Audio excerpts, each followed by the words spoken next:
A CPI da Covid houve nessa semana os depoimentos do ex-secretário da Saúde do Amazonas, Marcelo Campelo, do ex-governador do Rio de Janeiro, Wilson Witzel, e do empresário Carlos Wizard. Para falar mais sobre essa expectativa dessa semana dos depoimentos, aqui nos nossos estúdios estamos recebendo o senador Eduardo Girão, do Podemos do Ceará. Senador, muito obrigado por estar aqui conosco, o senhor que faz essa visita aqui a São Paulo. Muito obrigado mais uma vez, bom dia. A gratidão é toda minha, é uma honra estar participando desse programa, porque a gente sabe da independência e da importância que tem de levar a informação verdadeira para a população.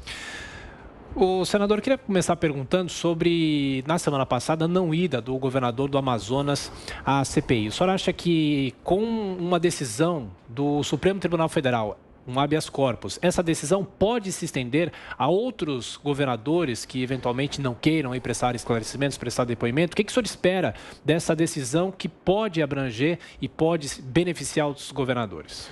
Olha, sinceramente eu espero que tenha sido um fato isolado, né? Porque a gente não pode esquecer que o Supremo Tribunal Federal foi que mandou o Senado abrir essa CPI. Então ele não pode simplesmente boicotar o trabalho que a gente está fazendo lá. Então, o nosso objetivo, pelo menos de uma parte que está dentro da comissão, é ver toda a verdade, investigar o governo federal, sim, mas também os estados e municípios. Sabe por quê?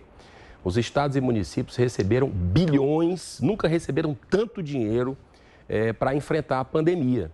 Então, essas verbas federais, escândalos, não faltaram. A Polícia Federal está aí que o diga, né? Eu até tentei, na semana passada, convocar o diretor-geral da Polícia Federal, mas fui voto vencido. Tive apenas o meu voto, foi 8-1. Mas essa CPI, ela não é por acaso que a XP já mostrou que a efetividade dela perante a opinião pública vem caindo. No mês de maio estava 46%, agora já está 35%. Vem despencando porque ela é a primeira CPI de impacto nacional, quem assiste ainda percebe isso, que não quer olhar a corrupção, né? Então isso efetivamente vai tirando, vai derretendo a credibilidade dessa CPI junto à opinião pública, mostrando que é uma CPI eminentemente politiqueira. E isso deixa a gente triste porque uma antecipação de calendário do ano de 2022, de uma eleição presidencial, não deveria ser o que motiva, principalmente, essa CPI. Eu acho que a gente tem que ter responsabilidade com o país e temos reformas administrativas, reformas tributárias para fazer, mas praticamente tudo parou por causa dessa CPI. Então, se tem CPI, vamos investigar tudo. E não investigar só uma parte que interessa a quem domina lá, que é o G7, que são oposicionistas e que dominam a CPI de uma forma que decide pauta, desmanda, não avisa para ninguém, muda, fica mudando quem são os convidados, né? Assim, de última hora. Então, até atrapalha o trabalho da gente de pesquisa para fazer as perguntas e para buscar a verdade. Senador, agora a pergunta é de José Maria Trindade, de Brasília. Zé Maria. Senador, eu já acompanhei algumas CPIs que durante a investigação, durante o processo, elas mudam de sentido, né? A minha pergunta é se é possível quebrar esta hegemonia do G7, o senhor prevê aí que em algum momento será possível desmontar essa maioria montada ali na CPI? Muito difícil, Zé Maria. Você que acompanha minuciosamente, acompanhou CPIs que trouxeram realmente uma folha de serviço prestado importantíssima para a nação, como o Petrolão, como o Mensalão, né, que ia rastreando a corrupção. Essa não quer olhar para isso, né? E a gente vê que o G7, que eu repito, são oposicionistas, já está tudo dominado ali. E estão andando em círculo, né? Então, nós chegamos ao cúmulo, Zé Maria, na última sexta-feira, de ouvir cientistas militantes políticos. Isso é um absurdo. Eu até mostrei durante a CPI lá, na minha fala, que o cientista que estava sendo ouvido para falar contra, por exemplo, o tratamento precoce, ele tinha feito retweet aí dizendo do que o ex-presidente Lula já teria vacinado a população, né? e criticando o presidente da República, dizendo que era uma rajada assassina para os brasileiros. Eu vejo que a gente precisa de equilíbrio, né? Não faço o jogo nem do governo federal e nem da oposição. E quem acompanha o nosso trabalho sabe que eu critico muito o presidente da República por fazer aglomeração num momento como esse, totalmente inoportuno, sem usar máscara, né? Mas a gente não pode também, a partir disso, que é uma provação global que a gente está vivendo no planeta, né? Que é o coronavírus, criminalizar, pegar um para Cristo, né? A gente sabe que tem a gestão do SUS é tripartite, governo federal, estados e municípios. E um ponto pacífico, Zé, você que entrevista sempre senadores, você pode perguntar isso, eles vão te dizer, todos eles têm convicção de que não faltou dinheiro no enfrentamento à Covid. Mas esses escândalos, eu consegui, pelo menos na semana passada, que a gente chamasse a CGU, o ministro Wagner Rosário, foi convocado, foi aprovado, para explicar 53 operações que geraram aí quase 166 milhões de prejuízos. Então, que ele vá à CPI para explicar isso. Agora, o grande ponto dessa semana, amanhã, que eu chamo a atenção da população brasileira aqui com vocês, é que finalmente vão votar a convocação do Carlos Gabas.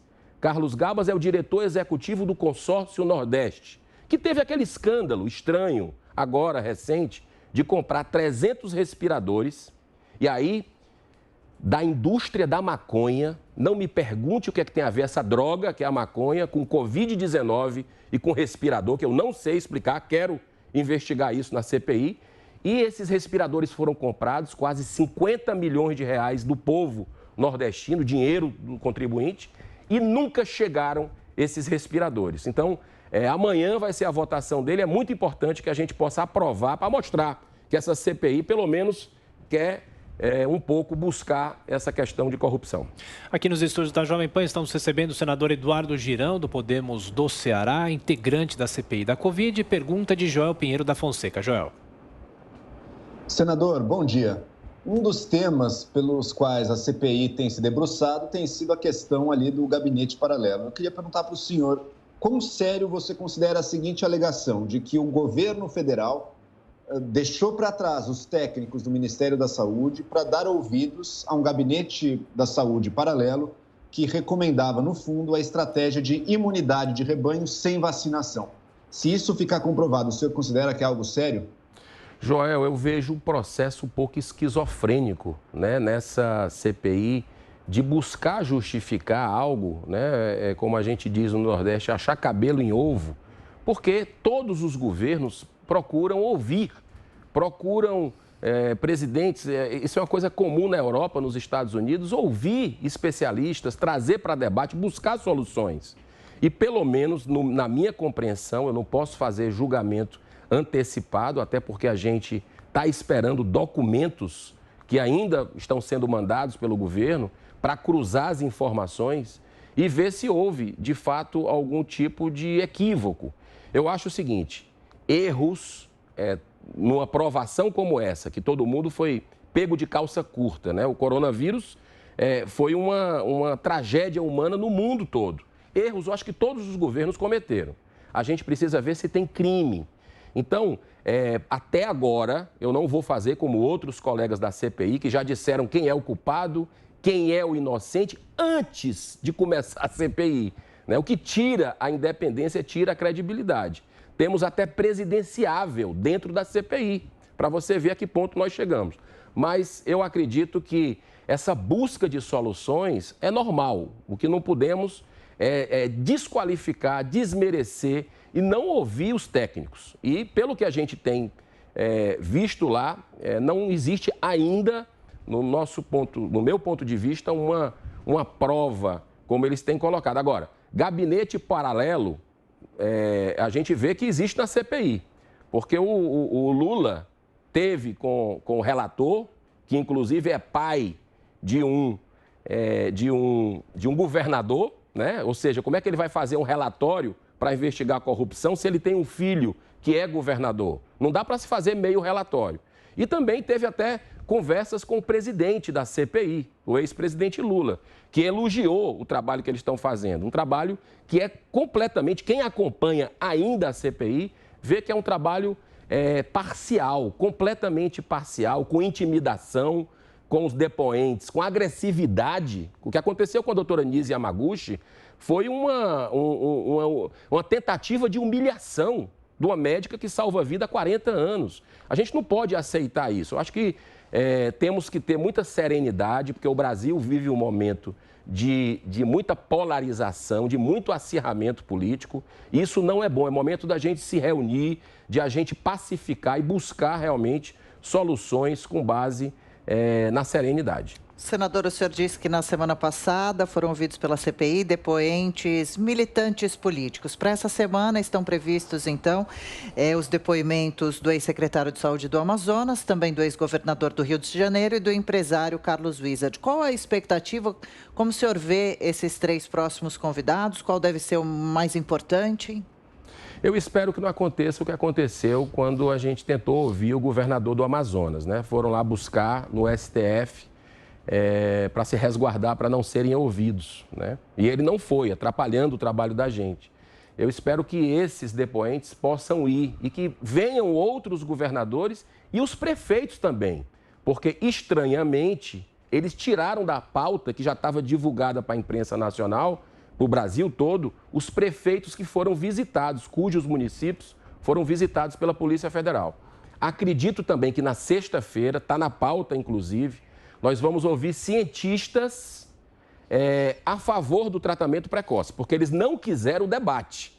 A nossa proposta, a nossa luta era para colocar um cientista contra o tratamento precoce e outro cientista a favor do tratamento precoce, para que a gente possa tirar as conclusões no debate franco, transparente. Mas eles não quiseram. A CPI deixou um dia para um e outro dia para outros. Agora, eu já pedi que, da mesma forma que nós tivemos um cientista lulista na última eleição, né, questão ideológica muito forte, que não venha nenhum bolsonarista, cientista, na próxima sexta-feira. Eu acho que contamina o debate quando a gente coloca esse viés político. Ciência é ciência. Então vamos ouvir os estudos randomizados, duplo cego, meta-análise, que os dois falam, né, que os dois lados, porque os cientistas estão divididos, isso não há dúvida nenhuma, então que eles possam mostrar os dois lados de suas pesquisas para o povo brasileiro. Senador Eduardo Girão, o senhor se diz independente, né? E nesse seu trabalho na CPI até agora, de documentos que o senhor viu e de depoimentos que o senhor acompanhou também, nós também todos acompanhamos. O senhor acha que o governo foi falho realmente na compra de vacinas? Poderia ter feito compras antecipadas ou esse é um discurso dos opositores do governo Jair Bolsonaro? Eu acho que é cedo ainda para você falar. A cronologia, por exemplo, da Pfizer, vou dar um exemplo aqui para vocês, da Pfizer, tão questionada, dezenas de cartas mandadas para o governo, mas a cronologia tinha um dispositivo que impediu a compra, né? Precisava, porque tinham cláusulas leoninas que a Pfizer impôs para o governo brasileiro, pelo menos isso que eu e minha equipe nós entendemos lá. E não tinha como ultrapassar essa barreira, porque poderia gerar um problema sério, até porque o foro é em Nova York, né? Então o Brasil ia ter que se defender lá de algum problema e as reservas internacionais, enfim. Agora, com relação a quando a gente conseguiu aprovar, primeiro na Anvisa, que é um órgão técnico, né? Não tem nada de política, e ficou claro isso. Quando a Pfizer aprovou na Anvisa e depois uma legislação que a gente aprovou no Congresso, uma lei que resguardava, de uma certa forma, essas cláusulas leoninas, a vacina foi comprada em 9 dias, né? Então, tem muita narrativa. O problema dessa CPI, e por isso que a população nas feiras, eu costumo conversar com as pessoas, faço questão para a gente sair da bolha em Brasília, conversar nas feiras, nos mercados com as pessoas, elas percebem uma manipulação política muito grande em termos de narrativa, né? E a gente precisa ter muito cuidado para não embarcar em certas narrativas e buscar a verdade. Então, eu acredito que a gente pode, nesse 1 mês e meio que ainda falta de CPI, encontrar um caminho, mas precisamos realmente que o G7 porque é o G7 que comanda essa CPI, tenha um pouco de sensibilidade com o que a população quer. Porque o que me cobram nas ruas também é olhar esses desvios de governadores, de prefeitos. Porque, por exemplo, hospitais de campanha que foram feitos em poucos meses, gasto centenas de milhões de reais em cada estado, e quando começou a chover, não foi chuva não, começou a chover corrupção, denúncia de corrupção, eles fecharam da noite para o dia. E as pessoas que morreram, porque todo mundo sabia que viria a segunda onda. E as pessoas que morreram sem leito, como é que fica isso? Isso é responsabilidade de quem? Eu perguntei aos representantes do governo federal, vocês autorizaram os governos estaduais e municipais fecharem os hospitais de campanha antes da segunda onda? Eles disseram que não. Eu quero ouvir agora os prefeitos e governadores e perguntar para eles por que eles fecharam. Zé Maria? Senador, a CPI ela tem um outro objetivo, né? Além, evidentemente, de punir, a gente está vendo aí que os caminhos de punição de governadores, prefeitos, estão também interrompidos, mas também de fazer proposição. O que seria a proposição? O que mudaria para o futuro, para evitar erros como agora aconteceram? Olha, perfeita a sua pergunta. Esse é um caminho, porque infelizmente, que Deus nos proteja disso, mas infelizmente muitos especialistas têm dito que nós teremos outras pandemias no futuro, né? Então, o que é que nós erramos, né? Seja legislativo, executivo, judiciário, o que é que nós erramos nessa pandemia? Qual é o aprendizado? Qual é uma lição? Tem uma lição do ponto de vista espiritual, eu não tenho a menor dúvida.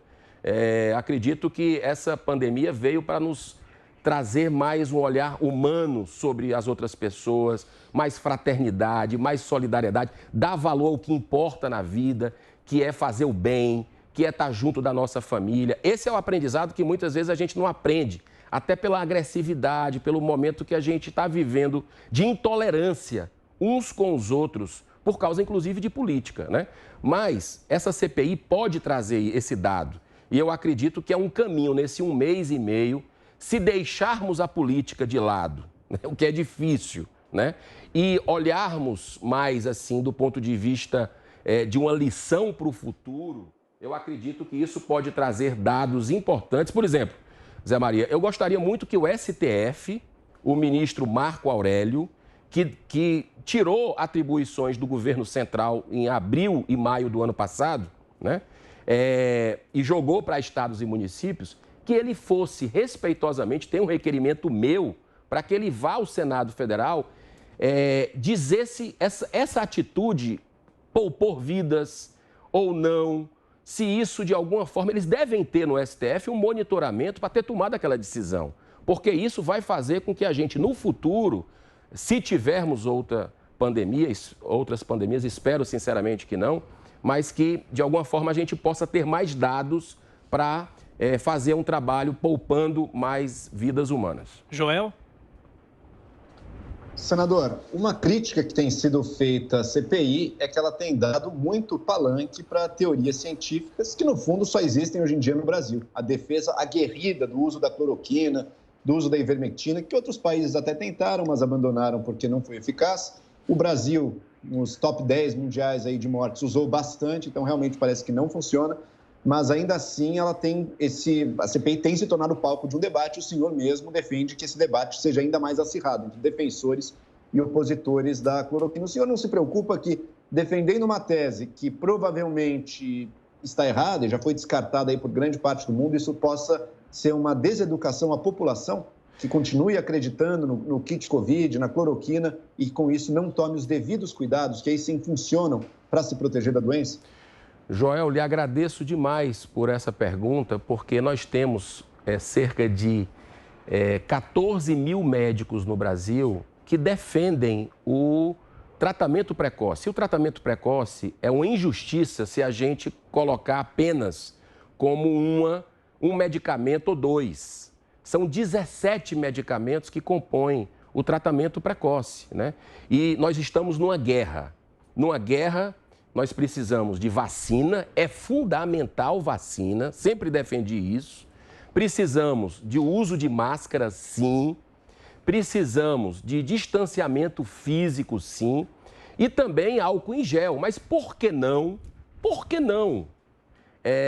O tratamento precoce com recomendação médica, né? Eu sou totalmente contra a automedicação. Inclusive, acho um equívoco do presidente da República quando mostra remédio. Isso não é papel de presidente da República. Isso ajudou a politizar essa situação como que está altamente politizada.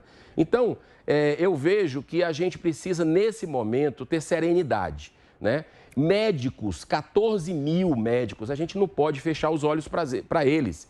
E eles apresentaram, eu fiz um debate lá no Senado Federal, olha as coisas como é que são, nada é por acaso na vida da gente. Eu fiz há 2 meses e meio atrás um debate reunindo especialistas e médicos renomados contra e especialistas e médicos renomados a favor do tratamento precoce. As conclusões estão lá, se você entrar no YouTube e entrar na TV Senado e colocar lá, debate profilático Covid, né? Tratamento profilático Covid, você vai ver. Então, assim, eu acho que a gente não pode descartar isso, porque tem sim, tem ciência também nisso, com resultados clínicos fortes. O meu pai mora aqui em São Paulo, né? E o meu pai, ele teve, com 77 anos de idade, com algumas comorbidades, ele teve Covid, foi infectado, e uma médica famosa, tradicional aqui de São Paulo, chegou e disse, olha, o senhor precisa triplicar a dose de um medicamento, né? E ele fez aquilo. E ele praticamente foi assintomático. O papai tinha bronquite, tinha asma, então ele tinha um fator preocupante. E ele teve resultado. Eu, particularmente, faço o tratamento também preventivo.